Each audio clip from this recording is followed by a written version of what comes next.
Hello guys, welcome back to our channel. Episode ആരംഭിക്കുമ്പോൾ കാണിക്കുന്നത് ആനന്ദ നിലയമാണ്. വസുന്ധര പോയതിനു ശേഷം ശ്യാമയോട് ഐശ്വര്യ പറയുകയാണ്, നിന്നെ കാണാനേ ഒരു കാശിനും കൊള്ളില്ല. അമ്മ പ്രായമൊക്കെ ആയതല്ലേ. അമ്മ ഇതൊക്കെ എങ്ങനെ മനസ്സിലാക്കാനാ?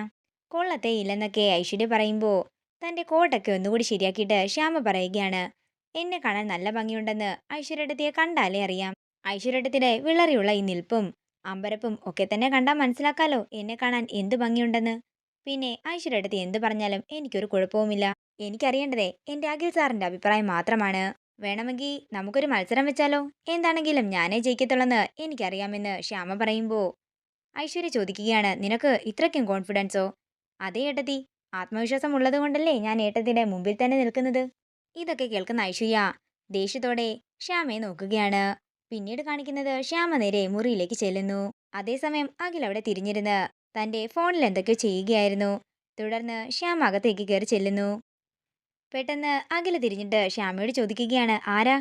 അപ്പോഴാണ് അത് ശ്യാമയാണെന്ന് അഖിലിന് മനസ്സിലാകുന്നത്. അഖില് ചിരിച്ചുകൊണ്ട് ശ്യാമയെ നോക്കുമ്പോൾ ശ്യാമ പെട്ടെന്ന് അഖിലിന്റെ കണ്ണു പൊത്തിയിട്ട് പറയുകയാണ്, വേണ്ട, സാറിനെ കാണണ്ട. ഞാൻ എങ്ങനെയാ നിൽക്കുന്നതെന്ന് എനിക്കേ അറിയൂ. ഈ വേഷത്തില് സാറിനെ കാണണ്ടെന്ന് ശ്യാമ പറയുമ്പോൾ ശ്യാമയുടെ കൈയെടുത്ത് മാറ്റുകയാണ് അഖില്. എന്നിട്ട് ചിരിച്ചുകൊണ്ട് അഖില് ശ്യാമയെ നോക്കുമ്പോൾ ശ്യാമ നാണത്തോടെ തന്റെ കണ്ണു പൊത്തുന്നു. തുടർന്ന് അഖില് പറയുകയാണ്, നല്ല ഭംഗിയുണ്ടോ, തന്നെ കാണാൻ നല്ല രസമുണ്ട്.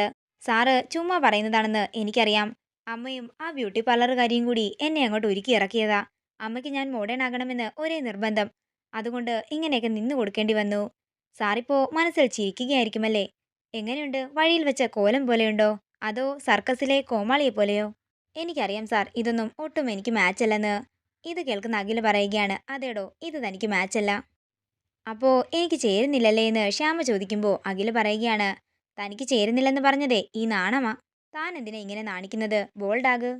എന്താണെങ്കിലും ഈ ദിവസത്തെ ഓർമ്മയ്ക്ക് വേണ്ടിയിട്ട് നമുക്ക് കുറച്ച് സെൽഫി എടുക്കാമെന്ന് പറഞ്ഞ് അഖില് ശ്യാമയെ പോസ് ചെയ്യിപ്പിച്ച് ഫോട്ടോ എടുക്കുകയും തുടർന്ന് ഒരുമിച്ച് സെൽഫി എടുക്കുകയും ചെയ്യുന്നു.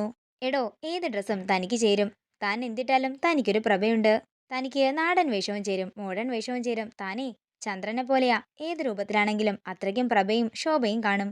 ഇത് കേൾക്കുന്ന ശ്യാമ സ്വയം മറന്ന് അഖിലിനെ തന്നെ നോക്കി നിൽക്കുകയാണ്. തുടർന്ന് അഖില് തട്ടുമ്പോൾ ശ്യാമ പറയുകയാണ്, സാറിന്റെ വാക്ക് കേൾക്കുമ്പോഴേ ഒരു ആത്മവിശ്വാസം തോന്നും. സാർ, ഞാനൊരു കാര്യം ചോദിക്കട്ടെ? പുറത്തേക്ക് പോകുമ്പോൾ ധരിക്കാൻ എങ്ങനത്തെ വസ്ത്രമാ നല്ലത്? ഞാൻ സാധാരണ ധരിക്കുന്നതോ അതോ ഇതുപോലത്തെയോ? ഇത് കേൾക്കുന്ന അഖില് പറയുകയാണ്, സാരി ഉടുക്കുമ്പോൾ തനിക്ക് ഒന്നുകൂടി ഭംഗിയാ കാണാൻ എന്ന് പറഞ്ഞ് അലമാരയിൽ നിന്നും ഒരു ബോക്സ് എടുത്ത് നൽകുകയാണ് അഖില്. തന്റെ ശബ്ദം തിരികെ കിട്ടിയപ്പോൾ തരാൻ വേണ്ടി വാങ്ങിവെച്ച പട്ടുസാരിയായത്. ഇത് കേൾക്കുന്ന ശ്യാമ സന്തോഷത്തോടെ അത് വാങ്ങുകയാണ്. സാറിന്റെ ഇഷ്ടം തന്നെയാ എന്റെയും ഇഷ്ടം. അത്രയും പറഞ്ഞ് ശ്യാമ സാരി ഉടുക്കാൻ പോവുകയാണ്. പിന്നീട് കാണിക്കുന്നത് വസുന്ധര ഹാളിൽ ഇരിക്കുമ്പോൾ ശ്യാമ സാരി ഉടുത്ത് അഖിലിന്റെ ഒപ്പം താഴേക്കിറങ്ങി വരികയാണ്. ശ്യാമയെ കണ്ട് ഒരു അമ്പരപ്പോടെ ഇരിക്കുകയാണ് വസുന്ധര. അമ്മ എന്നോട് ക്ഷമിക്കണമെന്ന് ശ്യാമ പറയുമ്പോൾ വസുന്ധര പറയുകയാണ്, മോളെ മോഡേൺ ഡ്രസ് ഇടിപ്പിച്ചതും ഒരുക്കിയതുമൊന്നും മോൾക്ക് ഇഷ്ടപ്പെട്ടില്ലല്ലേ? അങ്ങനെയൊന്നുമല്ലമ്മേ. ഞാനാ ഇയാളോട് പറഞ്ഞത് സ്വാഭാവികമായും അണിഞ്ഞുകൊണ്ടിരിക്കുന്നതിനല്ലേ ചേർച്ച കൂടുതൽ ഉണ്ടാവുക എന്ന്. ഇത് കേൾക്കുന്ന വസുന്ധര പറയുകയാണ്, ഞാനൊരു മണ്ടി തന്നെ. ഓരോരുത്തർക്കും ഓരോരോ രീതി ഉണ്ടല്ലോ. ഈ സാരി അണിഞ്ഞു നിൽക്കുമ്പോഴുള്ള തേജസ് ജീൻസ് അണിഞ്ഞു നിന്നാൽ കിട്ടില്ലല്ലോ. നിനക്ക് കൂടുതൽ ലുക്ക് വരട്ടെ എന്ന് കരുതിയാ ഞാൻ ഇങ്ങനെയൊക്കെ ചെയ്തത്. പക്ഷേ നിനക്ക് കൂടുതൽ ലുക്ക് കിട്ടുന്നത് നീയായിരിക്കുമ്പോൾ തന്നെയാ. അത്രയും പറഞ്ഞുകൊണ്ട് ശ്യാമയുടെ കാതിന്റെ പുറകിലായി കറുത്ത പൊട്ട് തൊടിക്കുകയാണ് വസുന്ധര. എന്റെ മോൾക്ക് കണ്ണ് കിട്ടാതിരിക്കട്ടെ, നിങ്ങൾ പോയിട്ട് വാ. ബാഹ്യ സൗന്ദര്യത്തിനല്ല, എന്റെ മോളുടെ മനസ്സിനുള്ളതാ ഈ ദൃഷ്ടിയെന്നും വസുന്ധര പറയുന്നു. ഇതൊക്കെ കണ്ട് ദേഷ്യത്തോടെ നിൽക്കുകയാണ് ഐശ്വര്യ. ഈ തള്ള അസൽ ഓന്താണല്ലോ, നിറം മാറിക്കൊണ്ടേയിരിക്കുന്നു. പിന്നീട് കാണിക്കുന്നത് ആദി അശ്വതിയെ കാണാനായി ചെന്നിരിക്കുന്നതാണ്. അശ്വതി ദേഷ്യത്തോടെ പറയുകയാണ്, ഞാൻ പലവട്ടം നിങ്ങളോട് പറഞ്ഞിട്ടുള്ളതാ എന്റെ പിന്നാലെ വരരുതെന്നും എന്നെ കാണാൻ വരരുതെന്നും. അശ്വതി, വിഷയത്തിന്റെ ഗൗരവം താൻ മനസ്സിലാക്കുന്നില്ല. സ്വസ്ഥതയും സമാധാനവും ഇല്ലാതെയാ അമ്മ കഴിയുന്നത്. ഇത് കേൾക്കുന്ന അശ്വതി പറയുകയാണ്, അമ്മയോട് ഞാൻ കാര്യങ്ങളൊക്കെ പറഞ്ഞിട്ടുള്ളതാണല്ലോ. പിന്നെ അമ്മയുടെ സ്വസ്ഥത നശിപ്പിക്കുന്ന കാര്യം അത് ഞാനല്ല, അമ്മയുടെ മനസാക്ഷി തന്നെയാ. അരുൺ അറിഞ്ഞാ എന്തൊക്കെ സംഭവിക്കുമെന്ന് നിനക്കറിയാമല്ലോ. കേൾക്കുന്ന അശ്വതി പറയുകയാണ്, അരുൺ അറിഞ്ഞാൽ എന്ത് സംഭവിക്കുമെന്ന് ആലോചിച്ച് പേടിക്കേണ്ടത് ഞാനല്ല, അമ്മയും ആദിയുമാണ്. ഒരു കാര്യം ഞാൻ തീർത്തു പറയാം, ഇനി മേലാൽ ഞാൻ ആദിയെ കാണാൻ വരില്ല. അതേസമയം ആദിയും അശ്വതിയും കൂടി സംസാരിക്കുന്നത് അതുവഴി പോകുന്ന അരുൺ കാണുകയാണ്.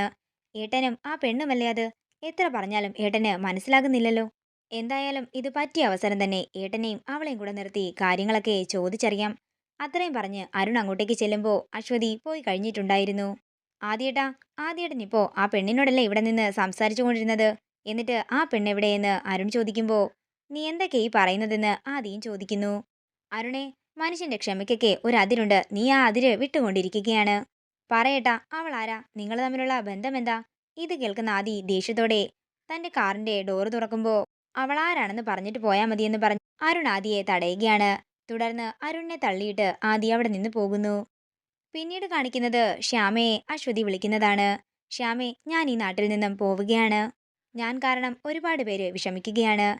എന്റെ ജീവിതമോ ഇങ്ങനെയായി, ബാക്കിയുള്ളവരെങ്കിലും സന്തോഷത്തോടെ ജീവിക്കട്ടെ. ചേച്ചി ചേച്ചി നാട് വിട്ടുപോയ പ്രശ്നങ്ങളെല്ലാം അവസാനിക്കുമോ?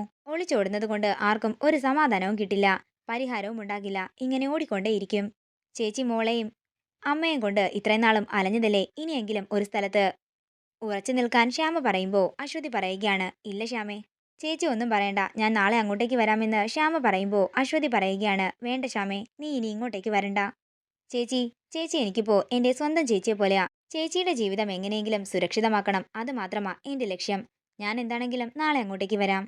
നിന്നോട് സംസാരിച്ചപ്പോ എനിക്ക് അല്പം ആത്മവിശ്വാസമൊക്കെ തോന്നുന്നുണ്ടെന്ന് അശ്വതി പറയുമ്പോൾ നാളെ അങ്ങോട്ടേക്ക് വരാമെന്ന് പറഞ്ഞ് ശ്യാമ കോള് കട്ട് ചെയ്യുകയാണ്. പിന്നീട് കാണിക്കുന്നത് ആനന്ദ നിലയമാണ്. ദേഷ്യത്തോടെ അമ്മയെന്ന് വിളിച്ചുകൊണ്ട് അരുൺ അകത്തേക്ക് ചെല്ലുകയാണ്.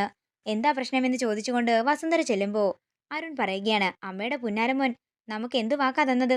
ഇനി ആ പെൺകുട്ടിയെ കാണില്ലെന്നും മിണ്ടില്ലെന്നുമൊക്കെ അല്ലേ? എന്നാലേ ഏട്ടൻ നമുക്ക് തന്ന വാക്ക് തെറ്റിച്ചു. ഏട്ടൻ ഇന്ന് അവളെ കണ്ടു. ഏട്ടന്റെ പിന്നാലെ ചെന്ന ഞാൻ ആ കാഴ്ചയാ കണ്ടത്. അവര് സംസാരിക്കുകയായിരുന്നു. ഒരു 2 മിനിറ്റ് വൈകി, അതുകൊണ്ട് എനിക്ക് അവളെ കാണാൻ സാധിച്ചില്ല. ഇതൊക്കെ കേൾക്കുന്ന വസുന്ധര ഒരു ഞെട്ടലോടെ അരുണിനെ നോക്കുകയാണ്. അതേസമയം ഐശ്വര്യയും അങ്ങോട്ടേക്ക് വരുന്നു. മോനെ, അവൻ പാടായി, നമ്മൾ അതിലൊന്നും ഇടപെടണ്ടെന്ന് വസുന്ധര പറയുമ്പോൾ അങ്ങനെയൊന്നും പറ്റില്ലെന്നും ഇന്ന് തന്നെ ഇതിലൊരു തീരുമാനമുണ്ടാക്കണമെന്നും അരുൺ പറയുന്നു. ഓ, അത് ശരി, അതാണല്ലേ അപ്പോ കാര്യം. ഇതുവരെ ഏട്ടൻ ആ അശ്വതിയെ വിട്ടിട്ടില്ലല്ലേ? എങ്കിൽ ഇന്ന് തന്നെ ചോദിക്കണം അരുണേ എന്ന് ഐശ്വര്യം പറയുമ്പോൾ അതൊന്നും വേണ്ടെന്ന് പറയുകയാണ് വസുന്ധര. അവനോട് ഞാൻ ചോദിച്ചോളാമെന്ന് വസുന്ധര പറയുമ്പോൾ അതൊന്നും കേൾക്കാതെ ആദിയെയും അമൃതയും താഴേക്ക് വിളിപ്പിക്കുകയാണ് അരുൺ. ഏട്ടൻ എന്നോട് എത്ര പ്രാവശ്യം ഉറപ്പിച്ചു പറഞ്ഞതാ, എന്നിട്ടും ഏട്ടന് നാണമില്ലേ ഇന്നും ആ പെണ്ണിനെ പോയി കാണാൻ? ഇത് കേൾക്കുന്ന ആദിയും അമൃതയും ഒരു ഞെട്ടലോടെ അരുണിനെ നോക്കുകയാണ്. ഇതോടുകൂടി ഇന്നത്തെ എപ്പിസോഡ് ഇവിടെ തീരുകയാണ്. വീഡിയോ ഇഷ്ടമായെങ്കിൽ മറക്കാതെ ലൈക്ക് ചെയ്യുക, ഷെയർ ചെയ്യുക, കമന്റ് ചെയ്യുക. കൂടുതൽ സീരിയൽ അപ്ഡേറ്റ്സിനായി മറക്കാതെ സബ്സ്ക്രൈബ് ചെയ്യുക നയൻസ് ക്രിയേഷൻസ്.